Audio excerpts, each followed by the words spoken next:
आज की इस वीडियो में हम लोग 12वीं कक्षा के लिए निर्धारित पाठ्यपुस्तक दिगंत भाग 2 में संकलित सूरदास के पद को उसको पढ़ने और उसको समझने का प्रयास करेंगे। एक अनुमान के मुताबिक सूरदास का जन्म सन 1478 ईस्वी में दिल्ली के निकट सीही नामक एक स्थान पर हुआ था, जबकि इनका निधन 1583 ईस्वी में होने की बात भी कही जाती है। जन्मांध सूरदास स्वभाव से अत्यंत मृदुल, विनम्र और एक भावुक प्रकृति के अंतर्मुखी व्यक्ति थे। इनका निवास स्थान ब्रज, विशेषकर ब्रज के गौघाट, वृंदावन तथा पारसोली था। शुद्धाद्वैतवाद एवं पुष्टि मार्ग के प्रवर्तक संत महाप्रभु वल्लभाचार्य से सूरदास शिक्षा ग्रहण कर वैराग्य को धारण कर लिया था।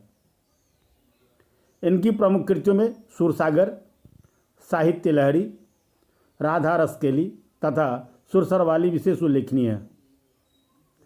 सूरसागर इनकी विश्व प्रसिद्ध गेय पदों का एक विशाल संग्रह है, जो श्रीमद् भागवत के 12 स्कंदों से प्रभावित है। सूरदास हिंदी के मध्यकालीन शगुन धारा के कृष्ण भक्त शाखा के प्रमुख कवि हैं। भगवान श्री कृष्ण के जन्म, शैशवावस्था तथा किशोरावस्था की लीलाओं को अपना विषय बनाकर इन्होंने जिन पदों की रचना की है, वास्तव में वह पाठकों में रस एवं भावों का बाढ़ लाने वाली है। विनयपूर्ण भक्ति, वात्सल्य भाव और प्रेम श्रृंगार का वर्णन सूर के काव्यों के 3 प्रमुख विषय हैं। चित्रात्मकता, बिंबात्मकता, कोमलता, सजीवता एवं भावगर्भिता के जैसे विशेषताओं के कारण गीति कला का आदर्श उदाहरण प्रस्तुत करता है। कई कारणों से तात्कालीन समाज में व्याप्त कटुता, विद्वेष और निराशाओं से ऊपर उठकर सूरदास के पद ने लोगों में कुंठामुक्त जीवन प्रवाह का संचार किया।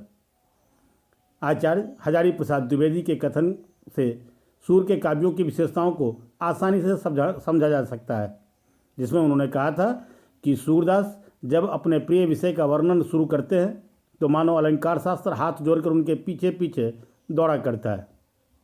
उपमाओं की बाढ़ आ जाती है, रूपकों की वर्षा होने लगती है, संगीत के प्रवाह में कवि स्वयं बह जाता है, वे अपने को भूल जाता है।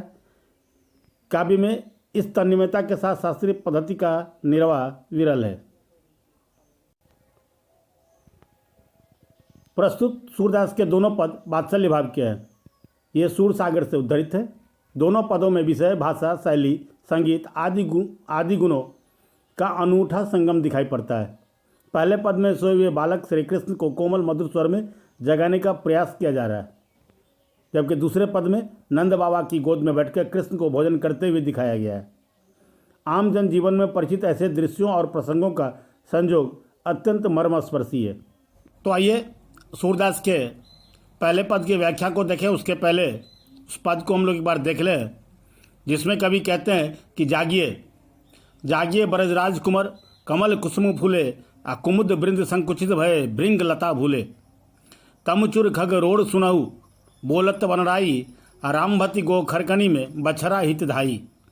विभू मलिन रवि प्रकाश, गावत नर नारी, सूर श्याम प्रात उठो अंबुज करधारी। प्रथम पद में सोए बालक श्री कृष्ण को दुलार भरे कोमल मधुर स्वर में सुबह होने की सूचना दी जा रही है।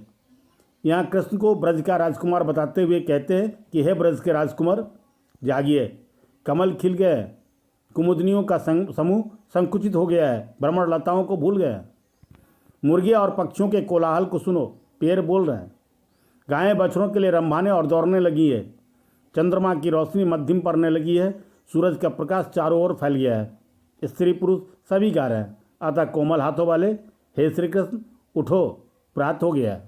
अब सूरदास जी के दूसरे पद को देखें, जिसमें कवि कहते हैं कि जेमत श्याम नंद की कन्या, कछुक खात कछु धरणी गिरावत, छवि निरखती नंदरणिया। अब बड़ी बड़ा बेसन बहु भातिन व्यंजन विविध अंगनिया, डारत खात लेत अपनई कर, रुचि मानत दधी दोनिया। मिश्री दधी माखन मिश्रित करी, मुख नावत छवि धनिया। आपुन खात नंद मुख नावत, सो छवि कहत न बनिया। जो रस नंद जसोदा मिलसत, सो नहीं तीनू भुवनिया। भोजन करी नंद आचमन लिन्नो, मांगत सूर जुठनिया। द्वितीय पद में बालक श्री कृष्ण अपने पिता नंद की गोद में बैठकर भोजन कर रहे हैं। वे कुछ खाते हैं तो कुछ गिराते हैं, जमीन पर गिरा देते हैं। बड़ी बाड़ा के जैसे बेसन के बने हुए नाना प्रकार के व्यंजन परोसे गए हैं, जिन्हें वे अपने हाथों से खा रहे हैं। दही के पात्रों में रखे हुए दही में उनकी विशेष रुचि है। मिश्री और माखन को मिलाकर कृष्ण दही को कभी अपने मुंह में डालते हैं तो कभी नंद के मुंह में डालते हैं। कृष्ण की इस छवि को नंद रानी अर्थात यशोदा देख रही हैं। यह देखकर यशोदा को जो आनंद मिल रहा है वह अनूठा है। तीनों लोकों में ऐसा आनंद अन्यत्र कहीं नहीं मिलता। भोजन कर लेने के पश्चात कृष्ण के आचमन करते ही सूरदास कृष्ण के जूठन को मांगते हुए कहते हैं, कृष्ण के इस छवि का वर्णन करते हुए उनसे नहीं बनता है। तो ये थे बिहार बोर्ड के 12वीं कक्षा के लिए निर्धारित पाठ्यपुस्तक दिगंत भाग 2 में संकलित सूरदास के पद और उसके अर्थ। आशा है ये वीडियो आपको पसंद आया होगा। ये वीडियो पसंद आया हो तो इसे आप लाइक करें, इसे अपने मित्रों तक शेयर करें, और अगर अभी तक आपने चैनल को सब्सक्राइब नहीं किया है तो चैनल को अवश्य सब्सक्राइब करें, बेल आइकन को जरूर दबाएं ताकि समय से नए वीडियो का नोटिफिकेशन सबसे पहले आपको मिले। आप देखते रहें हिंदी ट्यूटोरियल क्लासेस। धन्यवाद।